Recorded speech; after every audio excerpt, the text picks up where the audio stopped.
Price the lord. സദൃശവാക്യങ്ങൾ 18-ാം അധ്യായം 1 മുതൽ 24 വരെയുള്ള തിരുവചനങ്ങൾ. കൂട്ടം വിട്ട് നടക്കുന്നവൻ സ്വേച്ഛയെ അന്വേഷിക്കുന്നു, സകല ജ്ഞാനത്തോടും അവൻ കയർക്കുന്നു. തന്റെ മനസ്സ് വെളിപ്പെടുത്തുന്നതിൽ അല്ലാതെ മൂഢന് ബോധത്തിൽ ഇഷ്ടമില്ല. ദുഷ്ടനോടുകൂടെ അപമാനവും ദുഷ്കൃത്യയോടുകൂടെ നിന്ദയും വരുന്നു. മനുഷ്യന്റെ വായിലെ വാക്ക് ആഴമുള്ള വെള്ളവും ജ്ഞാനത്തിന്റെ ഉറവ ഒഴുക്കുള്ള തോടും ആകുന്നു. നീതിമാനെ ന്യായവിസ്താരത്തിൽ തോൽപ്പിക്കേണ്ടതിന് ദുഷ്ടന്റെ പക്ഷം പിടിക്കുന്നത് നന്നല്ല. മൂഢന്റെ അധരങ്ങൾ വഴക്കിന് ഇടയാക്കുന്നു, അവന്റെ വായ് തല്ല് വിളിച്ചു വരുത്തുന്നു. മൂഢന്റെ വായ് അവന് നാശം, അവന്റെ അധരങ്ങൾ അവന്റെ പ്രാണനു കെണി. ഏഷണിക്കാരന്റെ വാക്ക് സോതുഭോജനം പോലെ ഇരിക്കുന്നു, അത് വയറ്റിന്റെ അറകളിലേക്ക് ചെല്ലുന്നു. വേലയിൽ മടിയനായവൻ മുടിയന്റെ സഹോദരൻ.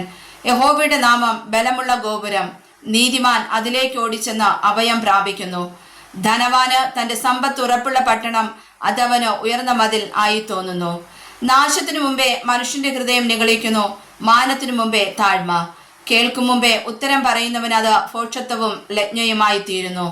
പുരുഷന്റെ ധീരത അവന്റെ ദീനത്തെ സഹിക്കും, തകർന്ന മനസ്സിനെയോ അവർക്ക് സഹിക്കാം. ബുദ്ധിമാന്റെ ഹൃദയം പരിജ്ഞാനം സമ്പാദിക്കുന്നു, ജ്ഞാനികളുടെ ചെവി പരിജ്ഞാനം അന്വേഷിക്കുന്നു. മനുഷ്യൻ വയ്ക്കുന്ന കാഴ്ചയാൽ അവന് പ്രവേശനം കിട്ടും, അവൻ മഹാന്മാരുടെ സന്നിധിയിൽ ചെല്ലുവാൻ ഇടയാകും.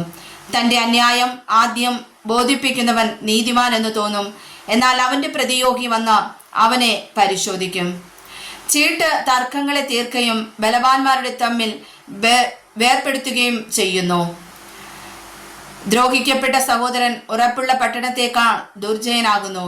അങ്ങനെയുള്ള പിണക്കം അരമനയുടെ ഓടാമ്പൽ പോലെ തന്നെ. വായുടെ ഫലത്താൽ മനുഷ്യന്റെ ഉദരം നിറയും, അധരങ്ങളുടെ വിളവ് കൊണ്ട് അവന് തൃപ്തി വരും. മരണവും ജീവനും നാവിന്റെ അധികാരത്തിലിരിക്കുന്നു, അതിലിഷ്ടപ്പെടുന്നവർ അതിൽ ഫലം അനുഭവിക്കും. ഭാര്യയെ കിട്ടുന്നവന് നന്മ കിട്ടുന്നു, യഹോവയുടെ പ്രസാദം ലഭിച്ചുമിരിക്കുന്നു. ദരിദ്രൻ യാചനാരീതിയിൽ സംസാരിക്കുന്നു, ധനവാനോ കഠിനമായി ഉത്തരം പറയുന്നു. വളരെ സ്നേഹിതന്മാരുള്ള മനുഷ്യന് നാശം വരും, എന്നാൽ സഹോദരനേക്കാളും പറ്റുള്ള സ്നേഹിതന്മാരും ഉണ്ട്. വായിച്ചതായ തിരുവചനങ്ങളാൽ കർത്താവ് നമ്മെ സമർത്ഥമായി അനുഗ്രഹിക്കുമാറാകട്ടെ. ആമേൻ.